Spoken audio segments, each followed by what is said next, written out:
So, you've read every article, watched every video, maybe even Googled, why does he keep pulling away? Why won't he just open up? Is it my fault? You're probably in an anxious-avoidant relationship. And here's the truth. This dynamic can feel like a soulmate connection one minute and emotional torture the next. I've lived it on both sides, and today I'm going to walk you through exactly how this dance plays out. And I'll tell you why it's so addictive, and most importantly, when it's time to stop waiting and time to start walking. Let's talk about the anxious-avoidant trap. Let's define it clearly. You've got one partner, usually anxious, who craves closeness, reassurance, and connection, and another, usually avoidant, who fears losing their independence, shuts down emotionally, or disappears just when things get intimate. Now, on paper, these two attachment styles should never work together, but in real life, they're magnetic. So why is this? It's because both partners are reenacting their old attachment wounds. The anxious partner chases the love they never felt safe in, while the avoidant partner runs from the vulnerability they were never taught how to hold. And the end result? Push, pull, hot and cold, intensity mistaken for love. And I think it's important to say that many YouTube videos on this subject deal with couples who seem to be dating, maybe they're still living apart, and it's to do with things like they're not responding to my text messages on time, and that kind of surface level stuff. But this can become really real when the relationship becomes even more real. So you might notice that if you're dating for a year with an avoidant attachment style person, everything could be absolutely fantastic. You might not be living together, you might be long distance, and you might have a really rewarding and fulfilling relationship, and you have no idea that they're avoidant at that stage because they have space. They can go on a date with you, they can spend a night in your apartment or your house, or you can do the same with them, but tomorrow you're going to be apart, which gives the avoidant the space they need in the relationship. Let's fast forward to when you guys move in together. This is when you're really going to see, because now there's nowhere to run. The avoidant partner doesn't have that space in the relationship anymore because you're together all the time. And if you're an anxious attacher, being together all the time will be your idea of paradise. And you will want to continue the honeymoon phase and to continue living in each other's pockets as much as possible. This is a huge, huge red flag for an avoidant partner. And you might not see it for the first year of a relationship if you're not living together. But then when you do, this all comes out. And it's not anybody's fault, but it's important to be aware of this. Speaking from my anxious attachment experience with an avoidant partner, it can feel like the change in your partner when the avoidant nature kicks in, it can be night and day. It can be like this is a completely different person. And it's really important to understand that when they feel comfortable in the relationship, when they have the space that they need, they really can be everything you crave. But when that change comes, you can feel unbelievably isolated and alone. And they don't necessarily know that they're doing it. Sometimes they might be aware that they're doing it. But I want to highlight how massive a change in their personality this can feel like. It can feel like you just don't know anything about them. And that can make you feel more alone in a relationship than you can possibly imagine. So how do you know when it's not working? Well, let's be honest here. Your relationship shouldn't feel like a constant anxiety loop. Here are some red flags that highlight the anxious-avoidant trap. You're always waiting on their next move. This is bad because it means the power dynamic in the relationship is all wrong. You're not making plans of your own until you know how they think about something. Maybe they ask you a question about your opinion about something, but you're too afraid to give it and you fire the question back before formulating what would be an acceptable answer for them. This isn't good. Do you feel like you're too much or constantly walking on eggshells? And when I say too much, do you feel like the affection that you naturally want to give in a relationship is too much for the other person? When the avoidant tendencies kick in, you might notice things like you used to kiss for a long time, but now they pull away or they terminate it before you normally would have. You might have had lots of physical contacts, hugs and cuddles and things like that, but now they seem to be fewer and further between and they're not initiating them anymore, but they really did in the past and it's confusing and you're always initiating. And when you're constantly initiating those kinds of things, those romantic moments, after a while you'll notice it and you'll start to feel like you don't want to initiate those things anymore. You might start to feel hurt. That's what feeling like you're too much means in a relationship. Are you thinking, What was it like in the beginning? Was it different to this, or am I remembering it differently? Were we closer? The fact that you're asking yourself that question means that something has changed. And as I've already told you, the difference in your avoidant partner can be night and day. So don't think you're going crazy by asking these questions. And in a healthy relationship, no amount of love that you want to dispense or comfort that you want to give or physical contact that you want to initiate should be too much. If it is, it's the wrong partner. Do you find they shut down during emotional conversations or just disappear when you need them most? Maybe you've got to that point in your relationship where you're starting to notice these changes,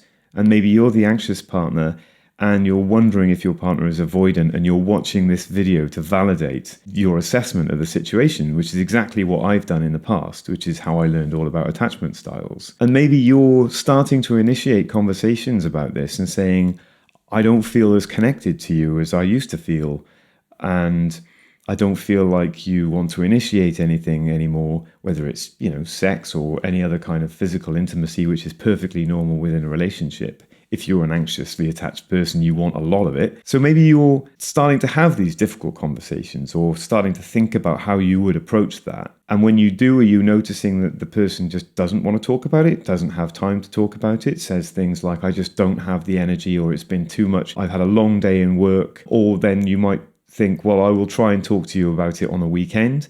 And then they give the answer that, well, my weekends are for relaxation and I don't want to talk about this now. So then you can never talk about it.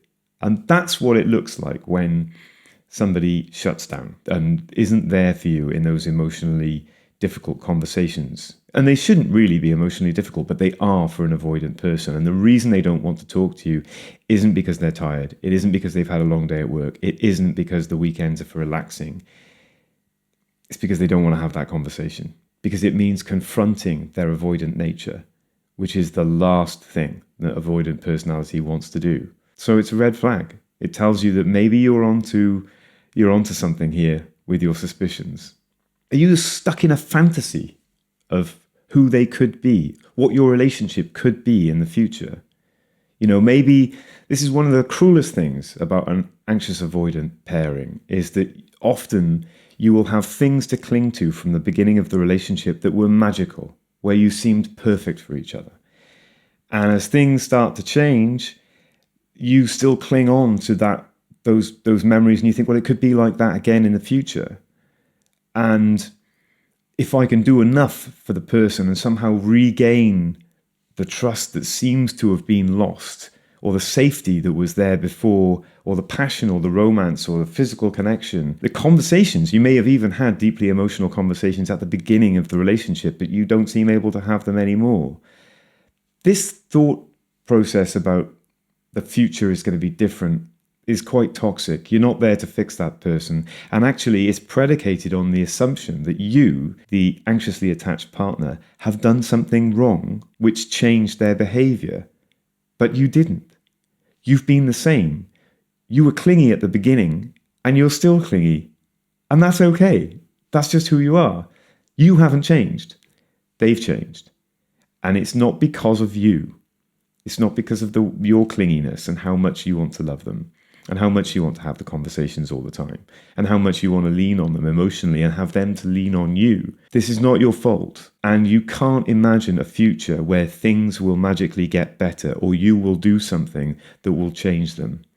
Because if you can't even talk about it, it's not going to change. Maybe you've started to think that it's you who's broken. Because it's not like the avoidant partner, your avoidant partner, is going to say, oh yeah, I've got an avoidant attachment style, and I'm sorry I'm shutting down or not communicating as much as I used to. I'm sorry that we're not romantic as much as we used to be. I'm sorry that the connection is different.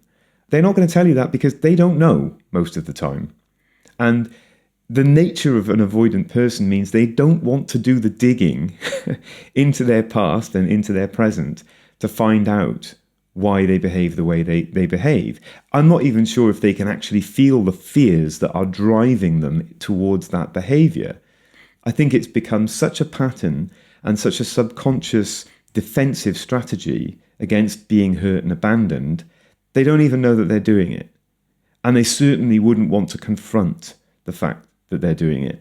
And this is not talked about enough, I think, when we're talking, and I am not here to give a character assassination of avoidant people. I'm just here to share, as someone who has been in that position, and it took me to the brink. It took me to the brink of everything. And so I want you to be armed and aware of these things. This is why I'm telling you. It's important to say that avoidant attachment style people are often avoidant in every area of their lives. And I can't give you too many examples of that because it would be too personal. But if you notice them putting things off or not wanting to deal with things, not wanting to change anything in their lives, this is very typical. And I don't think many YouTubers talk about that. They talk about avoidant people in the context of relationships all the time, but they don't talk about the avoidant nature in the rest of that person's life. So take a look at your partner's life. Are they resistant to any kind of change? Have they been doing the same job for 15 years that they hate? Look at their past relationship history. These things can give you indications of it. And if you're not careful, you'll start questioning whether you're the one in the wrong. And that can have unbelievably damaging consequences. The most damaging consequences that you could imagine. That's how far it can drive you. If you've been listening to that dialogue and you're sitting there kind of nodding your head and it's telling you that your deepest, darkest fears might be coming true about your relationship, I want you to hear me. You are not crazy and you are not needy. You're reacting to inconsistency, inconsistent love, hot and cold. And that's putting your nervous system in distress. It's not a flaw in your character. How do you know when to leave? The truth is, avoidants don't usually change in the relationship. They might change afterwards, if ever, once they've lost someone they deeply cared about and have been forced to look in the mirror. If you're doing all of the emotional heavy lifting, always initiating the repair work, always being the one to say sorry, always trying to say, what can I do to get back to where we were as a couple in those wonderful days, the early days of our relationship, then it's not a relationship. If you're trying to become easier to love, that's not a partnership. It's survival mode. The truth is, when anxiously attached people don't have anywhere else to go, maybe you've suggested therapy and you've been met with silence or it's been dismissed. Maybe you've pulled out all of the stops to try and repair the relationship, but the other person, the avoidant partner, is just not willing to entertain those and not really willing to entertain the fact that something's wrong. You might be saying, I am not happy, and they just don't respond. That's my experience. I think when these kinds of relationships come to an end, and most of the time it's the avoidant who would end the relationship. But if you're the anxiously attached person and you're watching this video and you've made it this far and you're seriously thinking about ending things, I know what that's like. It's not like you can have a conversation with the other person to try and solve the problem, so you feel completely isolated and alone. I think the only thing that you can do at that point is just to walk away. The avoidant partner won't be expecting it, and it will seem sudden to them. It will seem like, I didn't realize things were that bad, or I didn't realize that you felt that bad, despite the fact that you've been telling them how bad it's making you feel if you've got to that point. But what do you do when you're in a relationship and you can't go to counseling? You can't even talk about the fact that there is a problem, and you don't feel safe to talk about these things. What else is there but to leave? You know you're at that point when your nervous system never feels safe. What does that mean? Your nervous system reacts to things. You know, if you go to the gym too much and you try to lift too much weight and you don't give your body the chance to heal and restore itself, you can shock your nervous system and you can put yourself into like a state of shock, which is really bad. It's not good for you. And the same thing can happen if your anxiety is just running overtime. And if you're an anxious person anyway, you've probably learned to cope with anxiety to some degree, but you won't notice that it's just gradually going up and up and up and up, and you're feeling less and less safe all the time, less and less heard all the time. And this can happen without you really noticing it. Your friends might notice it, that you start looking unhealthy. You start losing weight when you're not really trying to lose weight. These things will sneak up on you, but you need to start learning how to recognize when that is happening. It's also time to think about walking away if they're not taking accountability. If you're saying that I'm starting to feel insecure in this relationship, I'm starting to feel unsafe in this relationship, I'm starting to feel like we don't have any connection, like we're becoming strangers. If there is no attempt to discuss that with you from your partner, again, where do you go from there? You really don't have anything else to do. You've got no other avenue left to you if you can't communicate your way out of a problem. And avoidants don't communicate, especially not when it comes to communicating about that. Something else to watch out for is maybe you've been looking for an opportunity to grow. Maybe you've been thinking about starting a new business, taking some risks, starting something new for yourself. Maybe you'd like to do it with your partner. And every time you voice that, it gets shut down. And this is because avoidant people don't want risk. They want equilibrium. They want the stability. They want what's there. They don't want it to change. And if you start talking about going back to school, doing a degree, starting a new business, something that you want to do, some big growth, if that's met with resistance or disinterest, that's a big red flag. It's a big indicator that you're in the anxious avoidant trap. And why is it a problem? It's a problem because even though your partner might really love you and really care about you, they probably do. But this avoidant tendency is stopping them from acting to support your hopes and dreams of the future, to better yourself, to grow as a person, to grow, it might be academically, financially, emotionally, but to change and move on and grow as a person. Your partner needs to be there for that, needs to be there to support that, as you would for them. And if they're not, that's very, very toxic to you. And really, this all comes down to thinking about you for a change. You're an anxious person. You're an anxious attacher. You've been walking on eggshells. You want to try and please other people. You love your partner to death. And despite all of what is happening and all that you're having to put up with in the relationship, you still want to cling on to it. But what about you? You deserve someone who sees you, who sees your future, who wants to push you towards that brighter, better future. Walk towards it together as a couple. And if you're just met with disinterest about your hopes and dreams, there's nowhere to go from there. And finally, this means that you have to ask yourself one question. If you stay in this relationship, what will you have to abandon about yourself? Will you have to abandon the intimacy that you deeply crave? Will you have to abandon the deep emotional conversations that you'd like to have? Will you have to abandon your hopes and dreams for the future? Will you have to abandon the vision of your relationship that you had at the beginning, which I know was bright and beautiful, and you felt this connection that you never felt before? That is the nature of anxious avoidant couples. That's how it is at the beginning. It can be the best thing you've ever experienced, and you both feel it very, very deeply. But now you've got to this point, and now you know the person that you're in a relationship with. And they're not a bad person. There will be somebody for them. It's very, very hard for them. But they would have to do a phenomenal amount of work that would take a very long time. A relationship isn't supposed to feel like chasing someone off a cliff. Today, I'm in a long-distance relationship with someone who makes me feel safe. I'm just as anxious in my attachment style as I've always been, but I'm with another anxious attachment person.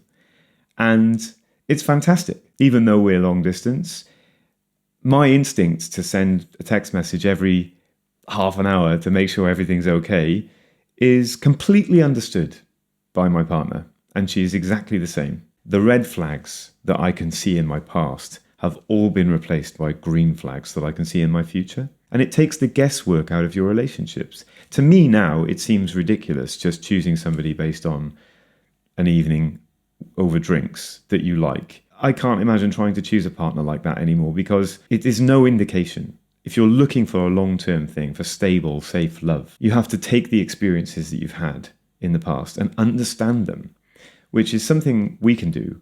It's something that's very, very difficult for an avoidantly attached person to do, which is a real tragedy, because it sort of means that multiple partners that they're going to have are going to go through the same experience and nothing's ever going to change. And there's not going to be long-term satisfaction, security, safety, gratification. And that's terrible. But we can change. We can look at those red flags and we can look for green flags in other people.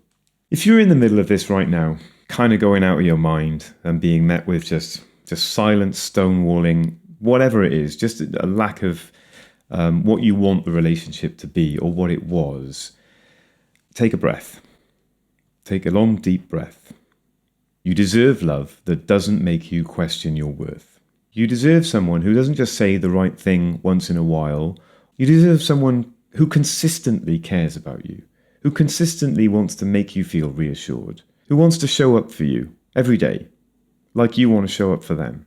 And if your partner can't meet you there, it's time to let him go.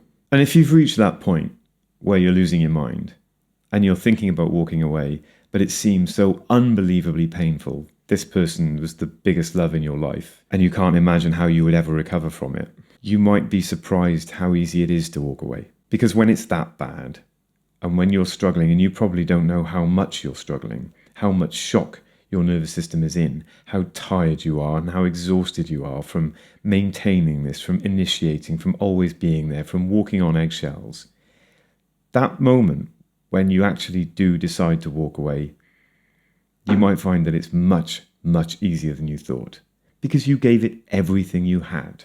Thanks for watching this video. I hope it helped you, and I hope my content helps you in general. Please like and subscribe to the channel and hit the notification bell. I'm enjoying this journey of producing these videos for YouTube, and I'm committed to producing more and more of them. I really, really hope they help, because content on YouTube really helped me when I was at my very, very darkest moment. And I've come back from that. And you can too. I've been Joe. And as always, keep adulting anxiously, but with awareness.